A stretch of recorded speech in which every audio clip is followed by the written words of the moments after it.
오늘은 안식일이 시작되는 시간이지 않습니까? 그래서 저희가 오늘부터 시작되는 이 안식일의 참된 의미에 대해서 우리가 좀 생각을 해보려고 합니다. 저희가 한 주일 동안 소망에 관한 이유를 묻는 자에게 답변함이라는 제목으로 말씀을 나누고 있습니다. 다시 말해서 제7일 안식일 예수 재림교인들에게는 어떤 소망이 있다는 것입니다.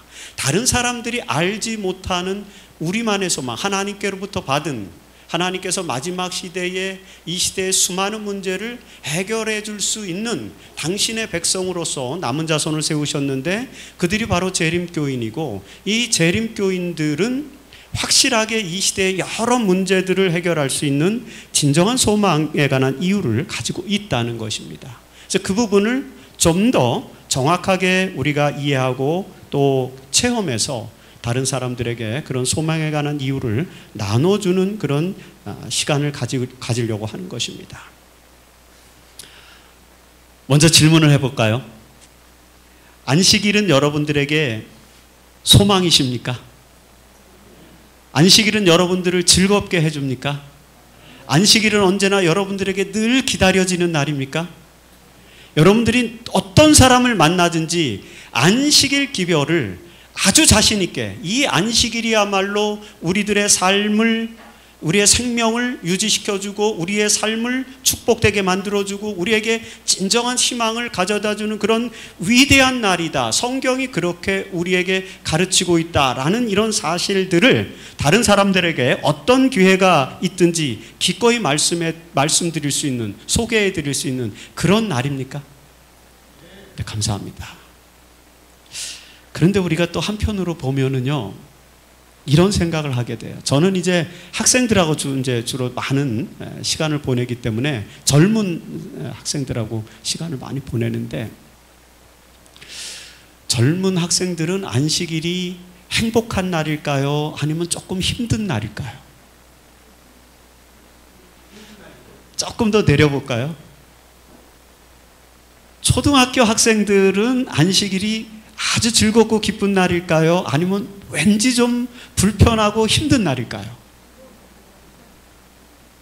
여러분들 자녀분들이 다 초등학교 다니고 중학교 다닐 때 안식일 되면 조금 불편해했습니까? 아주 우리는 부모님들은 안식일이 너무 좋은데, 부모님들은 안식일이 너무 기쁜데, 이 안식일에 우리는 하나님의 축복과 은혜를 경험할 것 같고 그런 느낌으로 늘 교회에 나오는데, 우리 아이들은 어때요? 아이들은 아닌 것 같아요? 우리 아이들은 안식일 그러면 이런 생각을 합니다. 안식일? 뭘 해야 되지? 뭘 하면 안 되지? 사실 그동안에 제7일 안식일 예수 재림교인들이 안식일을 지키는 방식이 예수님의 방식이 아니라 유대인들의 방식으로 안식일을 많이 지켰어요.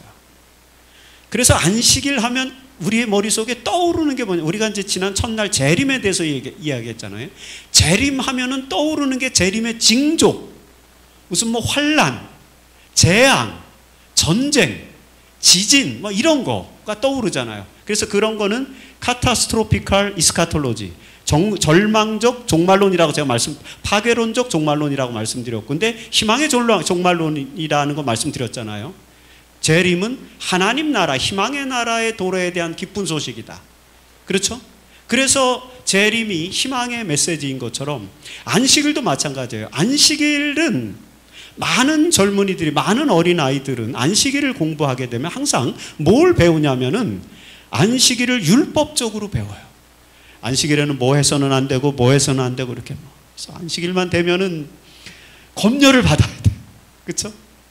뭘 해야만 부모님께로부터 칭찬받을 수 있을까? 그리고 여러분들도 또 그런 생각을 하는 거죠. 내가 안식일에 뭘 안 하면 하나님이 나를 칭찬해 주실까?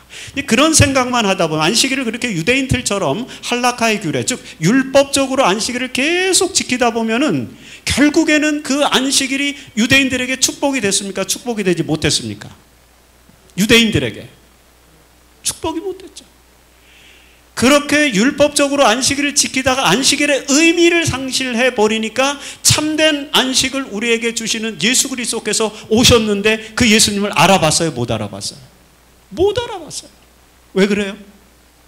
구약에 나오는 수많은 하나님의 말씀들, 그 하나님의 말씀들에 들어있는 참된 의미, 희망의 메시지를 보지 않고 그것을 율법적으로, 규례적으로, 이렇게 규칙적으로 무엇을 하면 되고 하지 말아야 되는지에 대한 그런 철저한 그런 규례를 나누는 방식으로 안식일을 지키다 보니까 안식일의 참된 의미를 놓치고 만 것입니다. 그래서 마태복음 12장, 마가복음 2장 27절 28절에 보면은 예수님이 뭐라고 말씀하시냐면 내가 안식일의 주인이다. 그렇죠? 너희들은 지금 안식일을 잘못 이해하고 있다. 인자는 안식일의 주인이니라. 그래서 예수님께서 이 땅에 오셔서 안식일이 어떤 날인지를 다시 한번 보여주셨죠. 새롭게 보여주셨습니다. 유대인들의 방식이 아닙니다. 이상하게 예수님은 안식일만 되면 뭔가를 하세요. 뭘 해요. 근데 유대인들은 안식일만 되면 뭘 안 하죠. 뭘 하고 안 하는 개념들, 이런 개념들이 성경에서 어떤 의미를 우리에게 주는지에 대해서 이해를 해야 됩니다.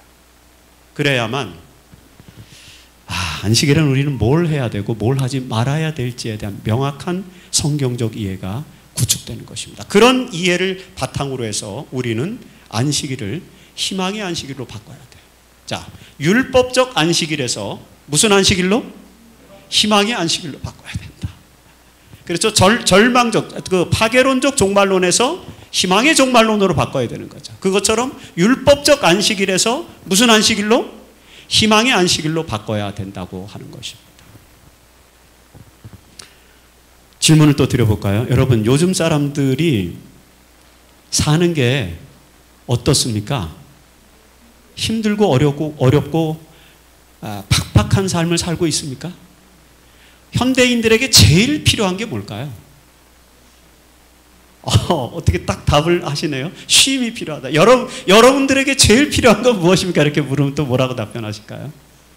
여러분들에게도 쉼이 필요하세요? 그렇게 힘드세요? 수고하고 무거운 짐진 자들이세요? 얼마 전에 한병철이라고 하는 사회학자가 피로사회라는 책을 썼어요. 지금 21세기, 지금 현 시대를 진단하는 단어 한마디로 지금 우리가 사는 사회는 무슨 사회다? 피로사회다. 피로.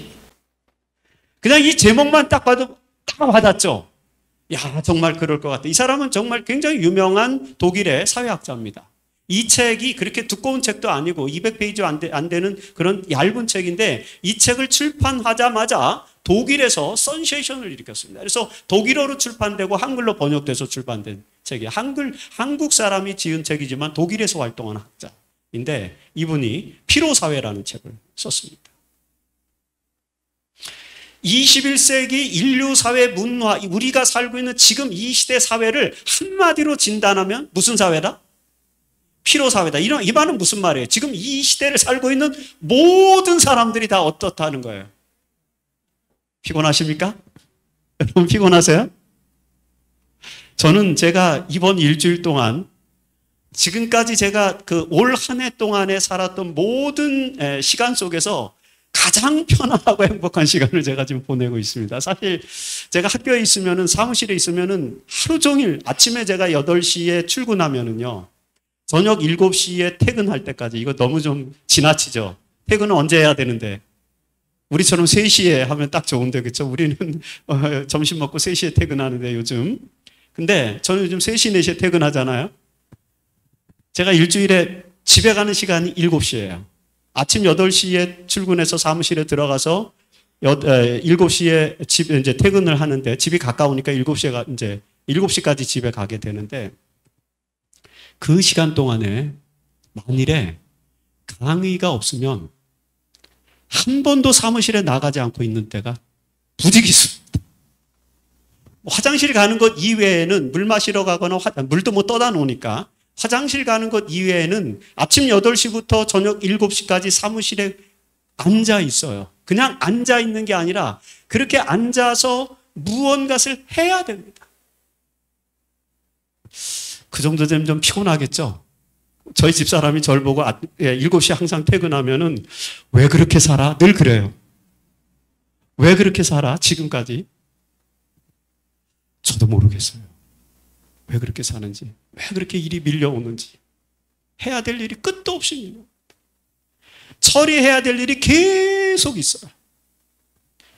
그래서 이번 한 주 동안은 아예 사무실을 떠나서 제가 여기 와 있으니까 학교의 모든 일은 딱 접어놓고 한 가지 일만 제가 가지고 왔어요. 제가 여기 와서 한 가지 일을 했습니다. 엄청나게 많은 일을 또 여기서 일주일 동안에 연합회 프로젝트를 하나 제가 했는데 또 30페이지짜리 또 보고서를 여기 와서 제가 호텔에서 나머지 시간에는 앉아서 일을 한 것입니다. 그래서 우리 목사님은 굉장히 다양한, 제가 운동하라고 굉장히 다양한 프로그램을 처음에 많이 만들어 주셨는데 제가 죄송하지만 그 프로그램을 다 따라갈 수 없고 저에게 오전 시간하고 이제 오후 시간 이렇게 4시, 3시, 4시에 퇴근시켜 달라고 그러면 그때부터 6시까지 또 작업을 하고 이제 교회에 이렇게 오게 됩니다. 설교는 미리 준비해 놓은 거니까, 이제 전도회는 미리 준비해 놨으니까 이제 일을 하는 거죠. 너무 정말 피곤한 것이죠.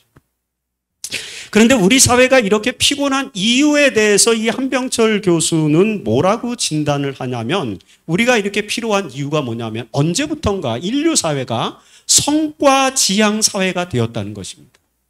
그래서 과거에 15세기, 16세기, 17세기, 2세기 이런 전근대 시대, 근데 모더니즘 이전 시대에는 사람들이 어떤 사회적 규율과 시스템에 의해서 돌아갔어요. 그렇게 일을 많이 하지 않아도 돼요. 어떤 한 사람이 탁월하지 않아도 돼요. 모든 것은 왕과 그다음에 군주와 또는 이제 관리들과 그런 지도자들이 해주면 되고, 일반인들은 주어지는 대로 농사 짓고 그다음에 일을 하고, 이렇게 단순한 사회였으니까 그때는 규율 사회를 살았다는 것입니다. 그래서 규율에 따라서 살기만 하면 특별하게 사는데 문제가 없었어요. 그래서 과거의 사람들은요, 좀 더 단순한 삶을 살았어요. 여러분 자녀들하고 그런 얘기를 해보십시오. 예전에는요, 조선시대 때는요, 공부하는 게 되게 쉬워요. 왜냐하면 이제 나이가 그러니까 한자를 읽을 때쯤 되면은 서당에 가서 천자문 떼면 돼요. 천자문 1000개만 외우면 돼요. 1000개. 요즘 대학생들은 토익을 보기 위해서 몇 단어를 외우는지 아십니까? 영어 단어를. 우리 다닐 때 22,000단어였어요. 지금은 34,000단어, 4만 단어를. 토익을 보려면 몇 단어를 외워야 된다고요? 2만 단어, 3만 단어 외워야 되는데 옛날에는 천자문만 외우면 됐어요. 하늘천, 따지, 땅지, 거물현, 누루황 이런 식으로. 그것만 외우면 되는 거예요. 그리고 의미만 나중에 익히면 돼요. 천자문을 떼면은 이제 서당에서 동몽선습과 경몽요교를 배웁니다. 되게 간단하죠. 그거 얼마 안 돼요, 페이지가. 이런 성경책에 4분의 1도 안 됩니다. 되게 적은 책이죠. 그 동몽선습과 경몽요결, 이율곡 선생님이 쓴 그런 책들을 이제 읽어요. 그러면서 이제 마음의 수양을 쌓는 거죠. 그리고 그런 것 읽으면서, 어느 정도 글을 읽을 줄 알면은, 그 다음에 이제 소학을 읽어요, 소학. 사실 소학은 굉장히 중요한 책입니다. 거의 동양 사상이 집대성당의 소학이에요. 소학을 읽으면, 그러면은 이 사람은 이제 대학생이 되는 겁니다. 대학생. 왜요? 소학을 읽은 다음에 이제 뭘 읽기 시작해요? 사서삼경을 읽는 것입니다. 사서삼경 7권. 끝이에요. That's it. 그럼 대학을 졸업해요. 그 다음에는 이제 자기가 책도 많이 없으니까 책을 구하기 어렵잖아요. 근데 이제 각종 이제 시집이라든지 또는 어떤 역사책, 사마천의 사기 이런 것들도 있겠죠. 그런 것들은 이제 나중에 내가 사서삼경을 다 마치고 그 다음에 이렇게 그 문과에 급제하거나 아니면은 그 생원으로 생식과에 급제하거나 이렇게 되면 그 다음에는 자기가 이제 학자로서 살고 또 훈장으로서 살고 이렇게 되면 이제 좀 더 많은 책을 읽겠지만 웬만한 사람들은 소학만 읽어도 어떤 거예요? 대학생이 되는 거예요. 그런 정도였어요. 근데 지금은 여러분 고등학생들이 대학에 가려면 뭘 읽어요? 얼마나 많은 공부를 해야 됩니까? 그냥 단순한 과목만 해도 뭐 있습니까?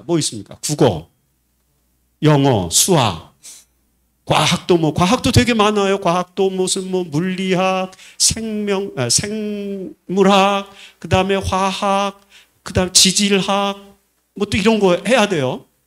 그리고 또 사회, 너무 복잡하죠. 이렇게 복잡한 사회가 됐어요. 피로 사회로 갈 수밖에 없는 사회가 됐어요. 근데 이 19세기, 20세기 모더니즘 시대에 들어와서는 그런 규율만 가지고 살 수가 없고 이제는 성과를 내야만 이렇게 승진도 하고 그 다음에 사회적 진출도 하고 먹고 사는데 도움이 되고 이렇게 성장하고 발전하는 그런 시대로 갔어요. 이제는 성과를 내지 못하면은 도태되는 그런 사회가 됐어요. 그러니까 모든 사람들이 뭐를 내기 위해서 애를 쓰는 거예요? 성과를 내기 위해서 애를 쓰는 거예요. 여러분들이 다 그런 경험을 하셨죠? 저도 뭐 여전히 그런 경험 속에서 살아가고 있는 것입니다. 끊임없이 뭘 만들어내야 돼. 뭐 1년 지나고 나면은 엄청나게 많은 아웃풋, 결과물을 만들어냈는데 사실 돌아보면은 내가 뭐 한 거지? 그런 생각이 너무 많이 들 때가 있어요. 이 성과사회, 피로사회. 그래서 이 한병철은 이렇게 말했어요. 피로사회는 자기 착취의 사회다. 뭐 한다는 거예요? 자기를? 착취하는 거예요. 자기의 몸을 착취하고 자신의 건강을 착취하고 자신의 행복을 착취하고 자신의 삶의 의미를 착취하고 내가 뭘 하는지도 모르면서 성과를 내기 위해서 끝도 없이 어떤 일을 벌이는 거죠. 이런 삶을 살기 때문에 이 사회에 한 가지 신드롬이 만들어지게 됐는데 그게 이런 거예요. 슈드비 신드롬이라는 것입니다. 슈드비 신드롬. 지금 여기 그 셀러리맨이 회사원이 지금 퇴근하는 장면이거든요. 퇴근을 하는데 지금 머릿속에 뭘 생각하고 있는 거예요? 퇴근하면서도 내가 영화를 볼까? 아니면 친구들을 만나서 차를 마셔야 되나? 아니면 볼링을 치러 가야 되나? 뭐 또 아니면 내가 밀린 일, 이제 사무실에서 못다한 일을 가지고 싸들고 와서 또 해야 되나? 별의별 생각을 다 하는 거죠, 지금. 이게 퇴근 시간이 됐는데 6시 퇴근 시간이 됐는데 퇴근을 하면서도 뭘 생각하는 거예요? 내가 뭘 해야 되지? 슈드비. 반드시 무엇이 되어야 한다 또는 해야 한다 그런 뜻 아닙니까? 슈드비. 그래서 슈드비 신드롬이라는 게 만들어졌어요. 현대인들이 반드시 무엇을 해야 한다는 강박관념에 시달리는 심리적 상태를 이루는 정신분석학적인 용어입니다. 무슨 신드롬이라고요? 슈드비 신드롬. 우리 뭐 호모데우스도 배웠고, 그 다음에 어제는 뭐 또 타나톨로지 배웠어요. 죽음학, 죽음에 관한 학문, 타나톨로지. 오늘은 또 뭘 배운 거예요? 슈드비 신드롬. 이런 걸 배웠어요. 이런 사회인 거예요. 현대인들이 이렇게 살다 보니까 어떻게 되느냐? 지나치게 과잉 경쟁을 해요. 그래요, 안 그래요? 성과를 내야 되니까 나보다 더 성과를 많이 내는 사람이 더 승진하고 더 발전하고 더 돈도 많이 버는 것 같고 아주 결정적인 착각. 그러면 그 사람은 행복해지는 것 같은 거예요. 그래 안 그래요? 성과를 많이 내서 승진해서 돈을 많이 번 사람이 행복합니까? 그건 아니에요. 그게 일치되지는 않아요. 그런데도 사람들은 그렇게 생각하는 거예요. 그러니까 나도 그 경지에, 나도 그 대열에 참여해야 된다고 하면서 서로 경쟁하는 그런 과잉 경쟁 사회에 내몰리는 것입니다. 특별히 자본주의 사회에서는 어쩔 수 없어요. 왜냐하면 자본주의 사회에서는 자본, 돈, 이 머니가 이 세상을 움직이는 그런 시스템으로 가고 있기 때문에 자본주의 사회에서는 끝없는 경쟁을 하지 않으면 안 되는 그런 제 구조로 되어 있습니다. 그래서 일찌감치 유럽은 이거 자본주의 이런 건 너무 좀 경쟁이 심하니까 이런 삶을 행복할 수 없다. 그래서 유럽 사회는 아주 일찍부터 이렇게 순수 시장 자본주의를 채택하지 아니하고 우리가 보통 이제 복지 자본주의라고 말해요. 복지 자본주의. 그럼 복지 자본주의 같은 걸 선택해서 설사 좀 성과를 덜 내는 사람도 어떻게 할 수 있도록 성과를 덜 내고 덜 성공하는 사람들도 사회 보장 시스템에 맞춰서 사회가 보호하는 차원에서 그들이 먹고 살 수 있는 사회를 만들어주는 것. 그런 게 유럽 사회 시스템이에요. 그래서 여러분 유럽은요. 교육비를 하나도 안 냅니다. 대학 졸업할 때까지. 무상교육이에요. 우리 여러분들을 그 어린 아이가 아이를 낳아서 그 아이를 대학을 졸업시킬 때까지 얼마의 돈이 들어가는지 아십니까? 이거 사회학자들이 계산해낸 계산이 있어요. 얼마가 들어가는지 아세요? 한 아이를 어렸을 때부터 키워서 대학을 졸업시킬 때까지 얼마가 소요되는지. 과거에 1억 5천이라 그랬어요. 제가 10년 전에 뭐 이렇게 할 때는 1억 5천도 있었는데 지금 3억. 뭐 저도 저희 아이들 다 대출 받아서 대학 졸업시킵니다. 지금도 막내가 이제 4학년인데 요번에 졸업반이고, 그다음에 이제 졸업하자마자 지금 대학원에 이제 석박 과정으로 대학원을 가게 되는데, 대학원을 이제 합격해 나서 대학원을 가야 되는데 4년 내내 대출을 받아서 뭐 이렇게 아이들을 교육시키는 거예요. 어마어마한 예산. 근데 유럽은 무상 교육이에요. 여러분, 나이가 들면 들수록 우리가 돈이 제일 많이 지출되는 게 어느 분야입니까? 의료죠, 의료. 그래서 의료가 그래서 다행히 우리나라는 의료보험 제도가 있어서 전 세계에서 가장 좋은 의료보험 시스템을 갖고 있는 나라가 대한민국입니다. 그래서 여러분들은 의료보험 혜택 때문에 병원을 가도 돈을 많이 내지 않죠. 미국에서 살아보세요. 병원을 절대 못 갑니다. 못 가요. 근데 유럽은 다 무상 의료예요. 병원비를 하나도 안 됩니다. 제가 영국에서 공부할 때 우리 막내가 영국에서 그때 6살, 7살 때 이제 공부하러 갔는데 공원에서 놀다가 이 팔을 다쳤어요. 근데 병원에 갔는데 유학생인데도 다 무료예요. 돈을 전혀 한 푼도 안 받았어요. 그런 게 이제 이런 시스템이죠. 그런데 그 자본주의라고 하는 것, 우리가 살고 있는 미국이라든지 한국이라든지 일본이라든지 이런 나라 지금 채택하고 있는 시장자유주의는 어쨌든 과잉 경쟁을 불러오게 되죠. 그러니까 과잉 경쟁 때문에 퇴근을 해도 슈도비 신드롬에 걸려 있는 거예요. 무언가를 해야 되는 거예요. 그냥 다 내려놓고 쉬지를 못해요. 다 내려놓고 쉬지를 못해요. 나중에 이제 그래서 여러분, 하나님이 출애굽기 20장 8절에 안식일을 지키는 8절부터 11절까지 안식일을 지키는 방법, 우리가 구체적으로 볼 건데, 그 안식일을 지키는 방법에다가 뭐라고 써놨냐면요, 안식일에는 아무 일도 하지 말라 이렇게 써놓은 거예요. 물론 이제 그 말이 무슨 말인지 제가 설명을 드릴 겁니다. 근데 어떻게 써놨다고요? 아무 일도 하지 말라고 왜 그렇게 써놨을까요, 하나님이? 인간은 끝도 없이 과잉 경쟁을 하게 된다는 거예요. 슈도비 신드롬에 걸려서 무언가 하지 않으면 불안한 거예요. 이 사회가, 피로 사회가 만들어낸 신드롬입니다. 그건 하나님이 원하시는 인간의 삶의 방식이 아닌 거예요.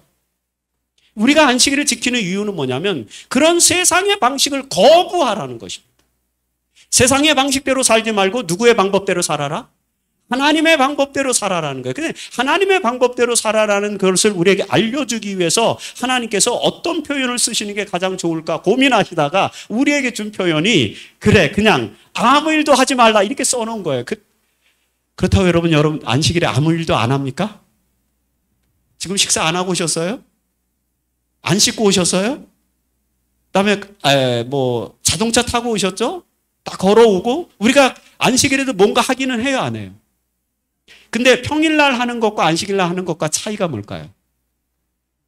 그거를 여러분들이 깨달아야 돼요. 나중에 제가 설명을 드릴 거니까. 우선 과잉 경쟁, 그 다음에 과잉 폭력.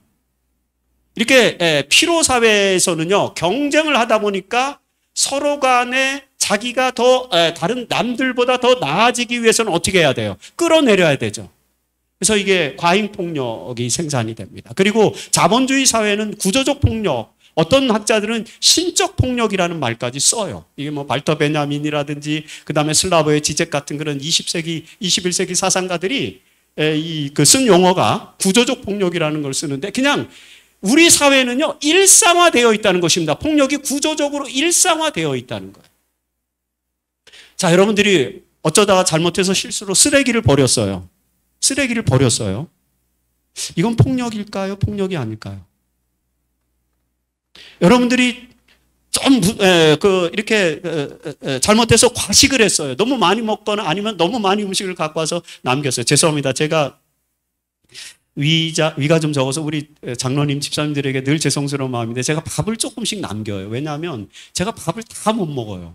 한 그릇을.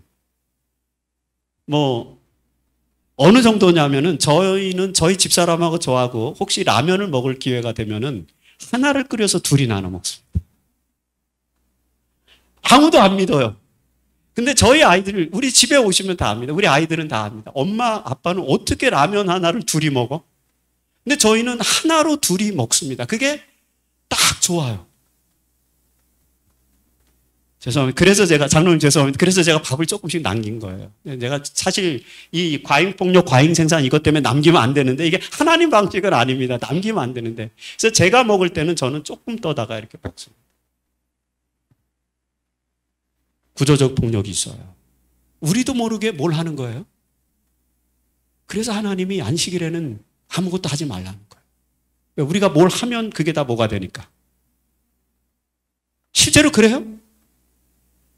여러분, 제가 매일 살면서 가장 많이 반성하는 게 뭔지 아십니까? 매일 저녁이나 이제 특별히 이제 아침에 이제 말씀 묵상할 때 항상 이제 기도하는 게 그건데, 오늘은 말의 실수를 하지 않게 도와주십시오. 이렇게 기도하고 나갑니다.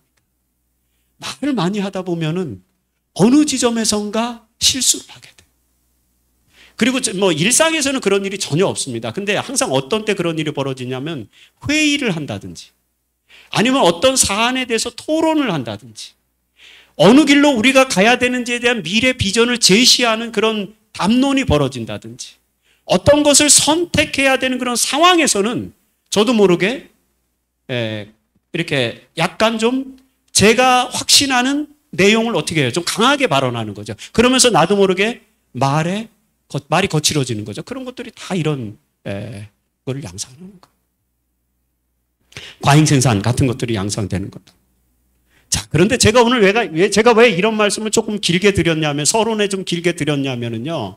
우리는 안식일 하면 뭐만 떠올리냐면 제7일, 안식일에는 토요일이니까 교회 가야 되지, 안식일은 이런 거 하지 말아야 되지, 안식일은 우리 아이들이 제발 좀 안식일에 교회 나오고 아무것도 하지 않고 안식일을 잘 지켰으면 좋겠지? 이런 것만 우리는 생각을 해요. 안식일 하면은. 그런데요, 그게 아니라 하나님께서 우리에게 안식일 주신 이유가 뭐냐면 안식일을 지키면 과잉 경쟁, 과잉 폭력, 과잉 생산이 사라지는 날입니다. 오늘 우리는 무슨 시대에 살고 있다고요? 피로 시대에 슈드비 신드롬에 걸려 있다고 얘기했죠. 이건 좋은 증상입니까? 아니면 나쁜 증세입니까? 개선해야 될 증세죠. 고쳐야 될 증세죠. 이런 슈드비 신드롬으로 낳은 현상이 과잉 경쟁, 과잉 폭력, 과잉 생산이에요. 학자들이 말하는 것입니다. 그런데 안식일은 이런 거를 없애는 날이에요. 우리 아이들에게 안식일은 과잉 경쟁하지 않는 날이라고 알려주면 아이들은 안식일을 좋아할까요? 싫어할까요? 야, 너희들 안식일에는 과잉 경쟁 안 해도 돼. 남들보다 더 시험 점수를 잘 안 맞아도 되고, 남들보다 더 다른 친구보다 더 뛰어나지 않아도 되고, 안식일에는 그런 것과 오히려 그렇지 않는 날, 그런 것에서부터 멀어지는 날이라고 가르치면은, 과잉 경쟁하지 않는 날이라고 가르치면은 아이들은 안식일을 좋아할까요? 싫어할까요? 아이들을 어렸을 때부터 그렇게 가르쳤지. 과잉 폭력. 안식일은 절대 폭력이 없는 날. 안식일은 절대 미움, 다툼, 시기, 질투가 없는 날이에요. 제가 농담으로 그런 말씀 많이 드리는데, 제가 목회할 때는 그런 경우가 거의 없었는데, 이상하게 성도님들이 안식일에만 오면은 직원에서 그렇게 싸우시더라고요. 여기는 안 그럴 겁니다. 저는 그래서 제가 일선에서 목회할 때는 안식일은 이런 날이라고 굉장히 설교를 많이 했어요. 그러니까, 이제 좀 이렇게 그 갈등과 다툼이 있더라도 안식일에 이제 제가 설교를 했으니까 이제 직원을 하더라도 의식을 하게 되잖아요. 약간 훈련시키려고 그러는 거죠. 안식일에는 이런 날들이 없어져야 돼요. 아브람 요스와 헷셀이라고 하는 유대인 학자가 20세기 굉장히 유명한 유대인 학자인데 이 유대인 학자가 안식일을 이렇게 설명했어요. 같이 한번 읽어볼까요? 안식일은 시작. 안식일은 생존을 위해 벌이는 개인적이며 사회적인 갈등을 멈추고 사람과 사람, 사람과 자연 등이 평화를 이루며 영혼을 되살아나게 하고 돈으로부터 독립하는 날이다. 또한 자신을 되돌아보는 날이기도 하다. 이분은요, 안식일만 되면은 여러분들은 다 하나님의 신부가 된다 그렇게 얘기를 했어요. 우리는 다 뭐가 된다고요? 하나님의 신부가 됐어요. 왜요? 그 안식일의 시간으로 딱 들어가는 순간 누구를 신랑으로 맞이하는 날이에요? 하나님을. 어떤 사람은 사람과 달리 하나님은 모든 사람들을 자신의 신부로 맞아주시는 거예요. 그런 날이기 때문에 안식일은 최고의 기쁨과 행복으로 들어가는 날이라는 거예요. 그러니까 안식일에는 다른 거 생각하지 말고 다른 사람과 나를 비교하지 말고 누구만을 생각하라? 자기 자신을 돌아보라. 나를 신부로 삼아주신 하나님의 사랑, 은혜, 그 자기 자신의 삶의 의미와 자기 자신의 존재의 가치와 자기 자신의 그런 모든 고귀함, 고상함 이런 것들을 돌아보는 날이라는 것입니다. 그렇기 때문에 이렇게 하기 위해서는 개인적이며 사회적인 갈등도 멈추고 그 다음에 평화를 이루며 영혼이 되살아나고 돈으로부터 독립하는 뭐 이런 날들. 이런 날이 안식일인 거지. 저와 여러분들이 가지고 있는 안식일은 바로 이런 날인 것입니다. 만일에 여러분 우리가 지키는 안식일, 우리가 가지고 있는 안식일이 우리 마음속에 있는 안식일이 이런 날이 된다면 안식일은 희망입니까? 희망이 아닙니까? 희망이죠. 그렇죠? 그러니까 여러분 안식일에 대해서 다른 것들은 다 깊이 생각하지 마시고 안식일은 무슨 날이다? 희망의 날이다라는 생각을 늘 하시면서 사시면 돼요. 많은 재림교인들이 착각하는 게 있는데 안식일은요. 안식일 교회의 안식일이 아닙니다. 안식일은요. 유대인의 안식일이 아니에요. 성경에는 안식일은 다 뭐라고 표현하고 있냐면은 여호와의 안식일 이렇게 되어 있어요. 뭐라고요? 여호와의 안식일 이렇게 되어 있어요. 안식일은 유대인의 안식일이 아닙니다. 안식일은 목사의 안식일이 아닙니다. 안식일은 장로님의 안식일이 아닙니다. 안식일은 부모의 안식일이 아닙니다. 안식일은 누구의 안식일이라고요? 여호와의 안식일입니다. 따라서 안식일은 여호와 하나님께서 우리에게 원하는 방식으로 지켜야 되고 이해를 해야 됩니다. 혹시 제가 여담으로 여기 원고에는 있지 않지만 안식일에 우리가 해서는 안 될 일들이 몇 개쯤 있을까요? 이렇게 질문하면 여러분 머릿속에 떠오르시는 거 있을까요? 유대인들은 안식일에 해서는 안 되는 걸 39가지를 만들었어요. 왜 그러냐면 41개를 제하여야 된다고 유대인들은 생각을 해요. 그래서 바울도 몇 대를 맞았어요? 40에 한 대를 가마매를 맞았다 이렇게 표현하고 있잖아요. 항상 유대인들은 40이 되면 안 돼요. 그래서 39가지 안식일에 해서는 안 되는 규례를 만들어 놨어요. 그 다음에 이거를 좀 더 할라카에서 이제 확대를 해가지고 이거를 613개로 늘려놨습니다. 그래서 안식일에 해서는 안 된 조항이 몇 개예요? 613가지. 많아요, 적어요. 안식일 교회는 안식일에 해서는 안 되는 규정이 몇 가지쯤 있을까요? 우리도 613가지쯤 있지 않을까요? 근데 실제로 성경에는 안식일에 하지 말라는 규례는 4가지밖에 없습니다. 4가지. 그것도 되게 단순한 거예요. 예를 들어서 예를 들면 출애굽기 16장에 보면 안식일에 만나를 주우러 나갈 때 만나 주우러 나가지 말라 이런 거 있잖아요. 거두지 말라 이런 거죠. 그다음에 안식일에 불 피우지 말라. 그리고 안식일에 장사하지 말라. 이런 거 정도밖에 없어요. 안식일에 뭘 하지 말라는 거 이거밖에 진짜 이런 거밖에 없습니다. 여러분 성경 구약 성경을 철저하게 우리가 연구해서 다 조사해 보면 그거밖에 없어요. 그리고 하나가 있어요. 그게 출애굽기 20장 8절로 11절에 나오는 안식일 규례인데 거기 보면은 안식일에는 아무 일도 하지 말라. 이렇게 딱 돼 있어요. 그 아무 일이 무언지에 해당되는 거를 하나님께서 말씀하셨어요, 안 하셨어요? 안 했는데 유대인들은 그러면 뭘 해서는 안 되지? 이거를 생각하는 거예요. 그래서 규례를 만들어 놓는 거예요. 이런 거는 하지 않았으면 좋겠다 해서 하지 않는 규례들을 막 만들어 놨어요.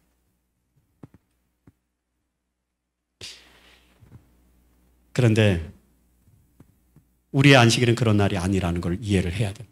그러면은 아무 일도 하지 말라는 것이 무엇을 말하는지 우리가 이제 성경적으로 이해를 해야 되겠잖아요. 자, 우리가 안식일을 지키는 거는 창세기 2장 1절로 3절 때문이죠. 하나님께서 그 안식일을 어떻게 하셨기 때문이에요. 복 주시고 거룩하게 구별하셨기 때문이죠. 자, 여기서부터 안식일이 시작되는 건데 사실 근데 창세기 2장에는 안식일이라는 단어는 안 나와요. 안식일이라는 단어, 일까지 들려면 이제 욤이라는 단어가 들어가야 되는데 욤 사바톤이 안 나오고 그냥 사바트만 나와요. 사바트. 이 사바트라는 말은 안식이라는 말인데 사바트라는 말은 두 가지 뜻을 갖고 있어요. 하나는 휴식, 쉼, 그야말로 그냥 휴식, 쉼, 안식 그런 뜻을 갖고 있고 또 하나는 스톱이라는 뜻을 갖고 있어요. 스톱,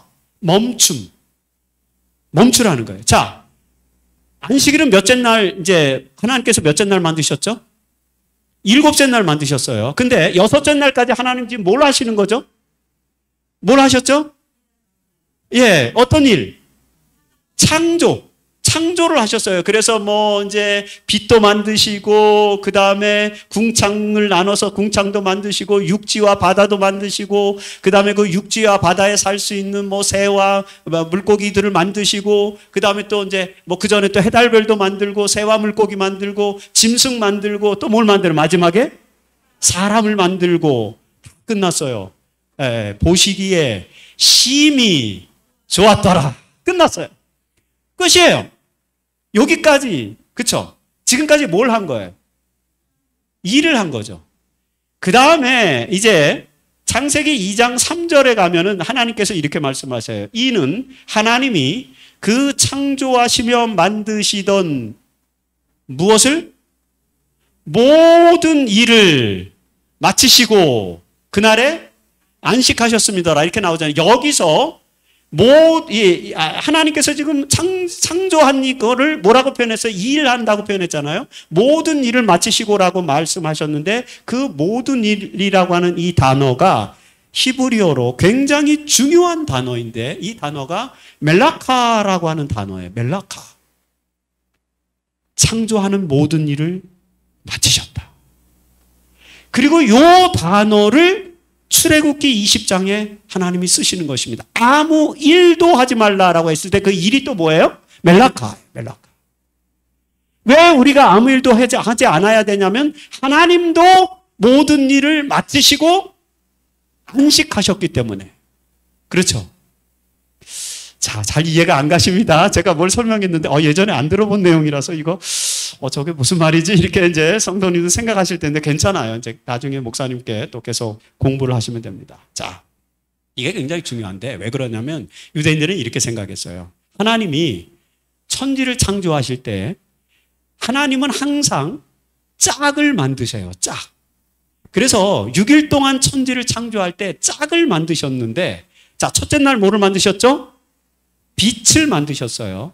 그 다음에 넷째 날 가서 그 빛과 짝이 되게 하기 위해서 뭘 만드셨어요? 해달별을 만드셨어요. 자, 첫째 날의 빛과 넷째 날의 해달별이 짝이 됩니까? 짝이 되죠. 자, 둘째 날은 이제 궁창을 나눠서 하늘과 바다로 이렇게 궁창을 나눴잖아요. 궁창을 나눴고, 그 다음에 다섯째 날 가서는 공중의 새와 그 다음에 바다에 물고기를 만드셨죠. 그래서 둘째 날 궁창을 나누셔서 하늘과 바다를 만드셨고 그 다음에 다섯째 날은 그 하늘과 바다의 짝이 되는 뭐를 만드신 거예요? 새와 물고기를 만들어서 하늘과 바다에서 살게 해주셨죠. 자, 새는 하늘이 없으면 살 수 있어요, 없어요? 물고기는 바다가 없으면 살 수 있어요, 없어요? 못 살죠. 그게 생명의 원리예요. 해달별은 하나님이 만드신 빛이 없으면 해달별은 빛을 낼 수 있어요, 없어요? 아무 기능을 못 하죠. 그러니까 해달별과 빛은 뗄래야 뗄 수 없는 관계인 거예요. 그 다음에 하늘과 바다는 새와 물고기는 하늘과 바다와는 뗄래야 뗄 수 없는 관계에 있는 거죠. 자, 그리고 이제 셋째 날, 이제 그 육지를 만드시고, 그쵸? 육지를 만드시고 거기에 나무와 풀이 있게 하시고, 그 다음에 다섯째 날 뭘 만드셔요? 그 육지에서 살 수 있는 뭐를? 짐승을 만드십니다. 그래서 짐승은 육지와 또 짐승은 이 숲과 나무와 육지와 뗄래야 뗄 수 없는 그런 관계에 있죠. 그렇게 짝을 만드신 거예요. 그 다음에 여섯째 날 마지막으로 창조한 게 뭡니까? 사람을 만들었는데 사람은 뭐하고 짝이에요? 지금 다른 건 다 짝을 지어주셨잖아요. 그럼 사람도 뭘 지어주셔야 돼요? 사람도 짝이 있어야 되는데 여섯째 날 모든 일을 마치셨고 여기서 끝이라고 생각하는데 사실 하나님의 창조는 여기서 끝이 아닌 거예요. 그리고 나서 뭘 하셨냐면은 그날에 뭘 하셨다고요? 안식하셨느니라. 그런데 이게 사바톤인데 사바톤. 하나님께서 인간과 짝이 되게 하는 하나를 마지막 일곱째 날에 만드셨어요. 그게 뭐예요? 안식일이에요. 안식일. 자, 사람은 쉬지 않고는 살 수 있습니까? 사람은 반드시 쉬어야만 살 수 있죠.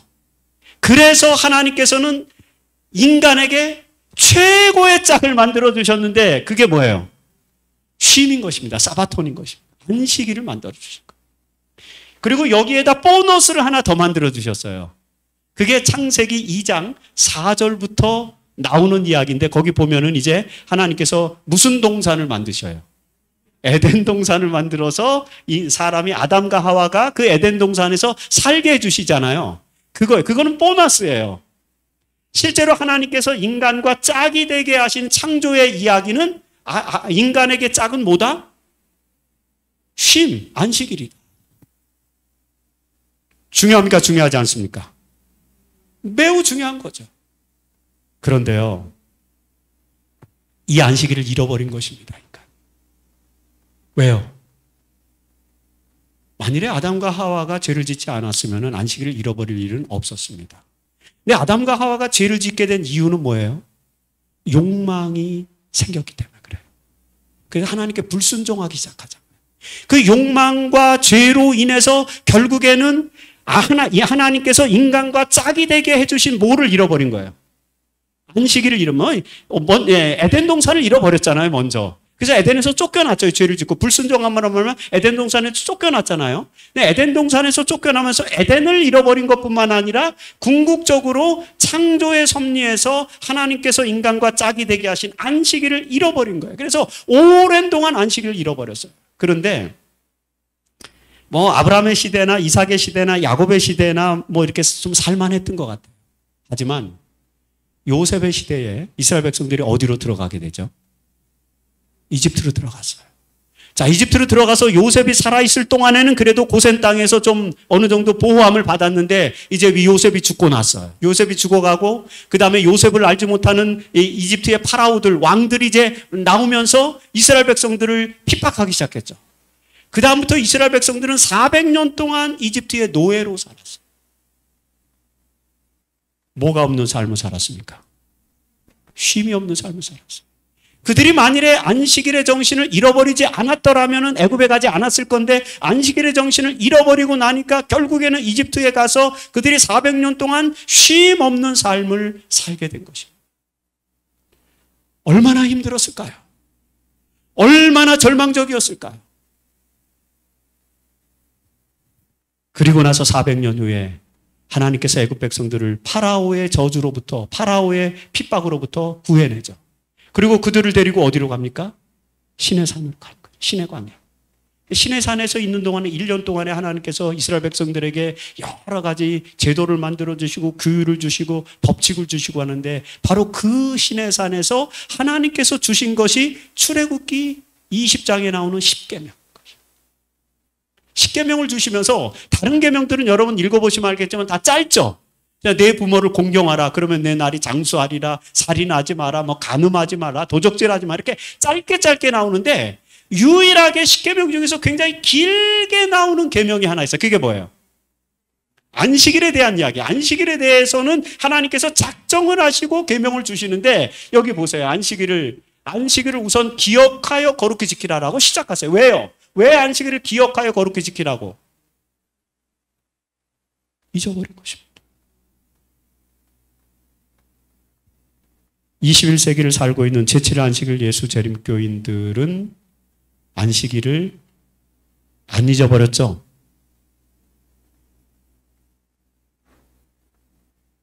제가 볼 때는 안식일의 율법은 안 잊어버린 것 같아요.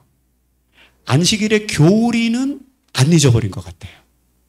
근데 안식일의 의미는 좀 잊어버린 것 같아요. 그럼 안식일은 과잉폭력, 과잉경쟁, 과잉생산을 멈추는 날이다. 이런 거 생각해 보셨어요? 잃어버린 거예요. 우리는 뭔가를 잃어버렸어요. 안식일의 율법, 안식일의 교리는 생생하게 기억하고 안 잊어버리고 가르칠 수 있지만 정작 뭐는 지금 잃어버리고 있는 거예요? 안식일의 의미, 안식일이 진정한 소망이라고 하는 그 사실에 대해서는 우리가 뭔가 좀 부족한 거예요. 그래서 우리 아이들이 안식일이 기쁘지 않은 것입니다. 우리 학생들이 안식일에 대한 부담스러운 것입니다. 안식일에 국가 자격시험을 봐야 돼 말아야 돼.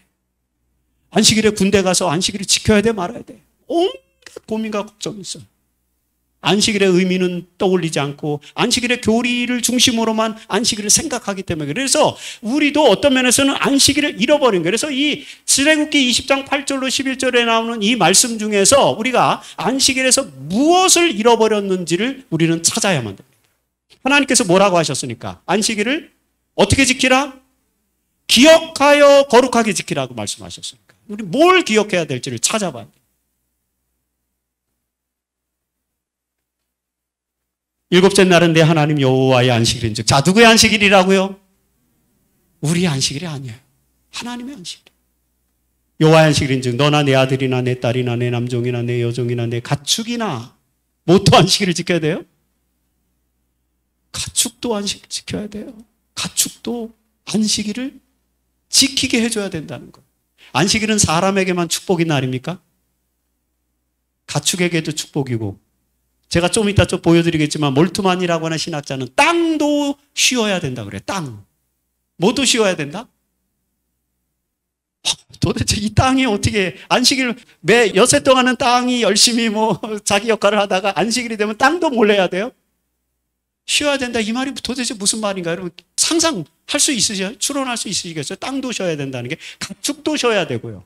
뭐 문 안에 유하는 객은 사람이니까 당연히 쉬어야 되지만 가축도 쉬어야 되고 땅도 쉬어야 되고 천연계가 전부 다 쉼을 누려야 됩니다. 이걸 어떻게 할 수 있는지를 제가 알려드릴 겁니다. 별로 기대감이 없으신 것 같아요. 뭘 어떻게 설명한다는 거지? 이렇게. 네, 괜찮습니다. 이제 같이 이야기를 나누는 거니까. 문 안에 머무는 객이라도 아무 일도 하지 말라. 자, 여기서 일이 멜라카예요. 하나님께서 6일 동안의 멜라카를 하셨어요. 제7일에는 어떻게 하셨어요? 사바트를 하셨어요. 그래서 제7일에는 멜라카를 해서는 안 되고 사바트를 해야 되는 거예요. 이걸 잘 이해하셔야 됩니다. 일을 해서는 안 되고 쉼을 해야 된다는 거예요. 이 관계를 잘 이어가야 돼요. 그게 지금 핵심이에요.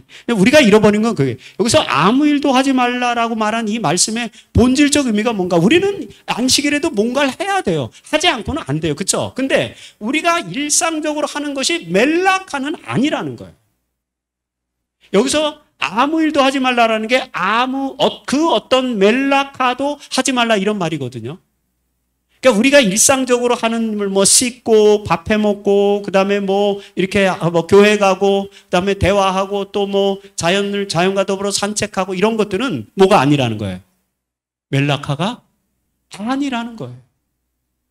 그러면 제가 한번 또 질문 한번 드려볼까요? 아이들이 우리 삼육대학에 이제 개척대가 활성화돼 갖고 아이들이 안식일 오후에 야구를 해요, 이제. 자기들끼리 모여서, 뭐, 삼육대 운동장이 얼마나 많습니까? 그렇죠? 그럼 그 마당 앞에서 아이들이 막 야구를 하면, 요거는 멜라카일까요? 아닐까요?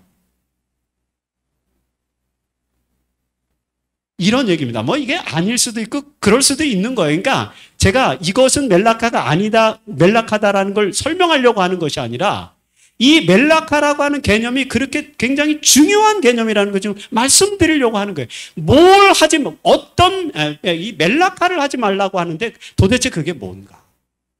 그걸 생각해야 돼요. 자, 이 말씀에는 이제 안식일 계명에 생명의 법칙들이 들어있는데 네 가지 생명의 법칙이 여기 담겨져 있어요. 그 네 가지 생명의 법칙을 여러분들이 이해해야 됩니다. 우선 첫 번째, 인간은 잃어버린 안식일을 기억해야 한다는 것입니다. 굉장히 중요한 겁니다. 우리는 제7일 안식일 예수 재림교인이고 우리는 안식일에 복된 희망을 가지고 있는 사람들, 교인들이지만 여전히 우리도 뭘 기억해야 돼요? 내가 안식일에 대해서 뭘 잃어버렸지? 이걸 기억해야 돼요. 예를 들자면 이겁니다. 안식일 교인이 안식일이 됐는데도 즐겁지 않아요. 그러면 어떻게 한 거예요? 안식일을 잃어버린 거예요. 내가 안식일이 됐는데도 어제까지 미워하던 사람을 계속 미워해. 그럼 뭘 잃어버린 거예요? 안식일을 잃어버린 거예요. 내가 어제까지 경쟁하고 싸우고 투쟁하던 그런 사람이 있었는데 안식일에도 계속 싸워요. 그러면 뭘 잃어버린 거예요? 자, 그러고 보니까 우리가 잃어버린 게 많아요, 적어요. 야, 정말 이런 것만 없다면 안식일이 희망이 되지 않겠습니까, 여러분? 하나님은 우리에게 그걸 말씀하시는, 안식일은 그런 날이라고 하는 거예요. 과잉 폭력, 과잉 경쟁, 과잉 생산, 과잉 소비, 이런 거 하지 말고. 인간은 잃어버린 안식일을 기억해야 된다. 제7 안식일 예수 재림교인들도 안식일의 의미를 잃어버릴 때가 많다 적다. 그래서 우리는 어떻게 해야 된다? 항상 안식일이 되면 안식일을 어떻게 하여? 기억하여 거룩히 지켜야 된다. 자, 거룩히 지켜야 된다. 이게 뭐예요? 뭘 기억하라는 거예요? 예? 예, 미워하는 사람 더 이상 미워하지 않기, 싸운 사람하고 화해하고 용서하기, 그쵸? 가난하고 불쌍한 사람, 내가 평소에 못 도와준 사람 있으면 안식일에 뭐 하기? 도와주기. 안식일에 성도들하고 즐겁고 기쁘게 만나서 포옹하고 인사하기. 안식일에 우리 아이들이 설사 밖에 나가서 야구를 한다 할지라도 꾸중하기보다는 안식일에 그 아이들이 안식일에 교회에 나와준 것에 대해서, 그리고 교회 안에서 하나님과 함께 지내는 것에 감사하면서 칭찬해 주기, 그런 걸 기억해야 돼요. 그럼 여러분 안식일이 희망이 되지 않겠습니까? 안식일이 생명의 날, 생명의 법칙인 게 바로 이런 것입니다. 둘째, 안식일을 지키는 방법은 아무 일도 하지 말라는 것이다. 세 번째, 완전한 쉼은 모든 존재가 다 참여해야 하는 보편적인 가치를 가진 날이야. 아까 보니까 가축도 쉬어야 된다고요? 그리고 또 몰트만은 뭐도 쉬라 그랬다고요? 땅도 쉬라 그랬어요. 바다도 쉬어야 돼요. 물론 손님은 당연히 사람이니까 쉬어야 되고, 가축도 쉬어야 되고 땅도 쉬어야 된다는데 이게 도대체 뭔지 이거 이해해야 됩니다. 이거 오늘 이거 이해하지 못하면 설교 안 끝납니다. 넷째, 안식일을 지키는 것은 누구를 기억하는 날이라? 이 모든 세상의 주인이 누구라는 것. 내가 가진 모든 것도 주인은 하나님이시라는 것. 내가 가진 생명, 내가 가진 달란트, 내가 가진 재물, 내가 가진 능력 포함해서 모든 것들, 나의 가족, 그리고 우리 교회, 우리의 이웃, 다 하나님의 것이다 라고 하는 것을 기억하는 날이 뭐다? 안식일이다. 그러니까 적어도 여러분 안식일이 되면은 팔레스타인이나 이스라엘 사람들이 다 뭐가 되는 날이에요? 하나님 안에서 한 백성이 되는 날입니다. 그러니까 안식일에는 절대 이스라엘이 전쟁하면 안 되죠. 물론 안식일에 이스라엘 백성들은 그 이유 때문이 아니라도 안식일에는 싸움은 안 합니다. 방어 전투는 하지만 할라카에 그렇게 돼 있어요. 방어 전투는 가능하지만 공격 전투는 불가, 이렇게 돼 있습니다. 그게 그들의 법칙이에요. 21세기 최고의 구약학자 중에 한 사람이 발터 브루그만이라고 하는 사람인데, 이분은 안식일은 저항이다 이렇게 설명했어요. 안식일은 무슨 날이다? 저항하는 날이다.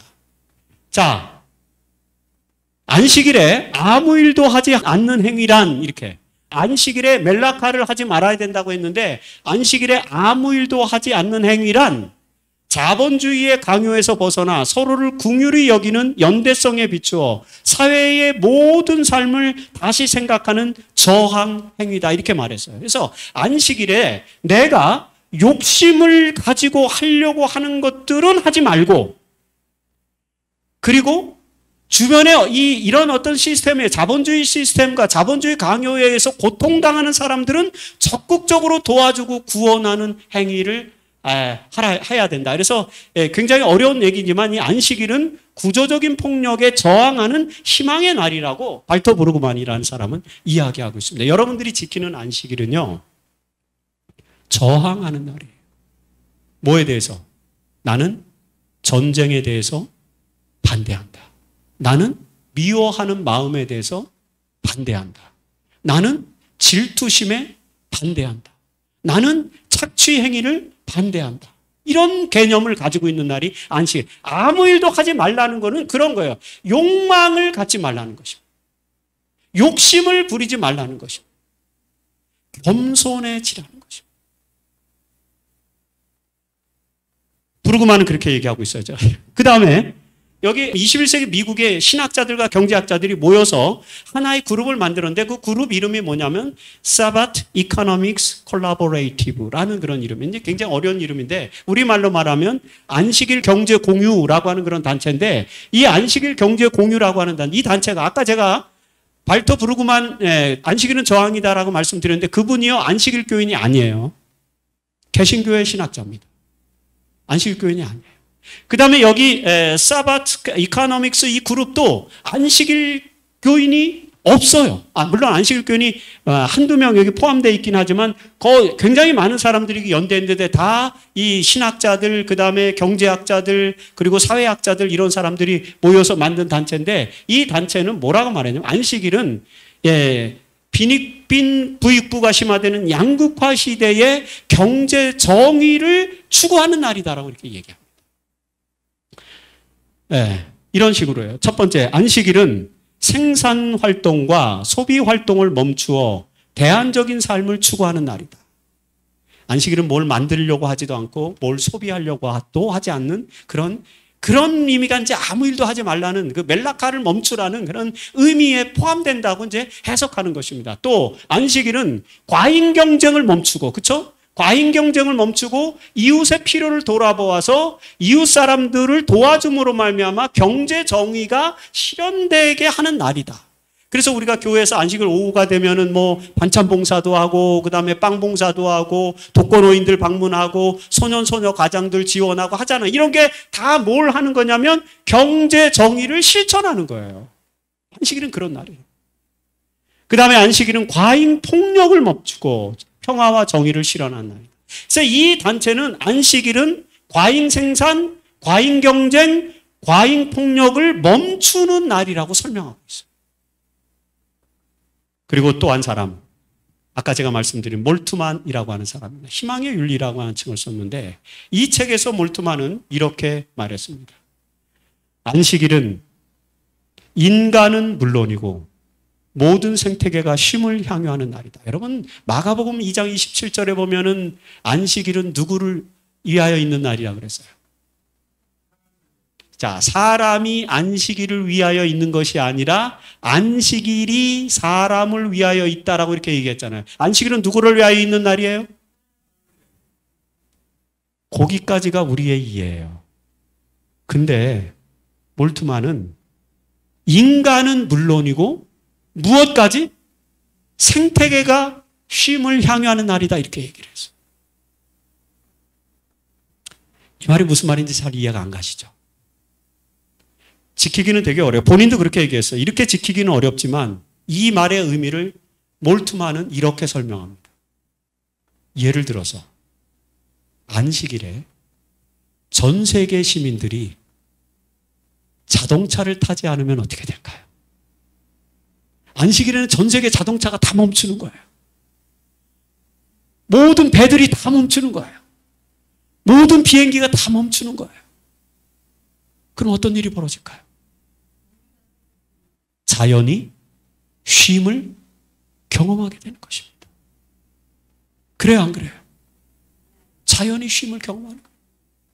만일에 60억의 인구가 그걸 다 지키지 못한다면 전 세계에 2,500만 제7일 안식일 예수 재림교인들이 안식일에 자동차를 멈춘다든지 이렇게 지금 몰트만이 제안하는 것처럼 자동차 없는 날을 안식일로 삼는다면 뭐 또 쉴 수 있어요?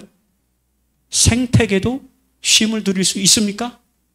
그러면은 지금 기후변화, 이 생태계의 파괴, 자연의 파괴로 인해서 기후변화가 심해지고 그것으로 인해서 지구온난화가 강화되고 이것이 결국에는 모든 자연재해의 원인이 돼서 수많은 재해가 일어나고 그런 재해가 일어날 때마다 수십 명에서 수백 명 아니면 수천 명, 어떤 때는 30만 명까지 인도네시아의 쓰나미는 3천 명이 죽었잖아요. 30만 명이 죽었잖아요. 이런 엄청난 자연재해가 사라지게 될 것이라.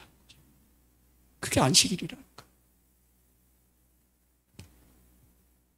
거예요. 사실 몰트만은 이 말을 레위기 25장 3절로 5절에 있는 말씀을 가지고 설명하는 것입니다. 이거는 이제 안식년에 대한 이야기인데 이걸 안식일에 적용해 보자는 거예요. 일곱째 해에는 그 땅이 뭐하여? 자, 하나님도 땅이 뭐 해야 된다고요? 땅도 쉬어야 된다. 우리 농사를 짓는 장로님들, 집사님들은 너무나도 잘 알죠.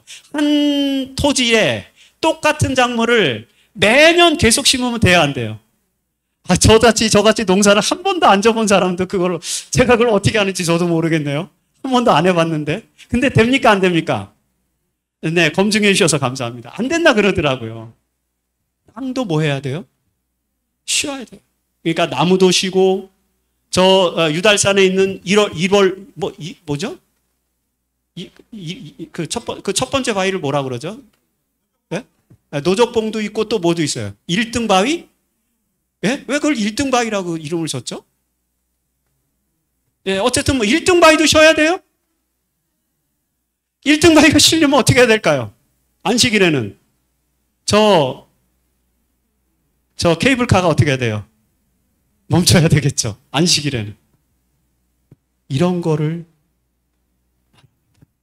사랑하는 여러분, 안식일은 희망입니다. 안식일은 과잉폭력에 저항하고 양극화 시대의 경제정의를 실현하는 행위이고 생태위기를 극복하는 윤리적인 행위라고 이 사상가들이 이야기하는데 사실은 이 사람들이 전부 다 안식일 교인이 아니에요. 근데 우리는 안식일을 누구보다도 잘 아는 사람들이고 안식일 진리를 회복한 사람들이고 그 안식일을 통해서 인류에게 참된 진정한 소망에 관한 이유를 답변할 수 있는 유일한 그룹 아닙니까? 우리가?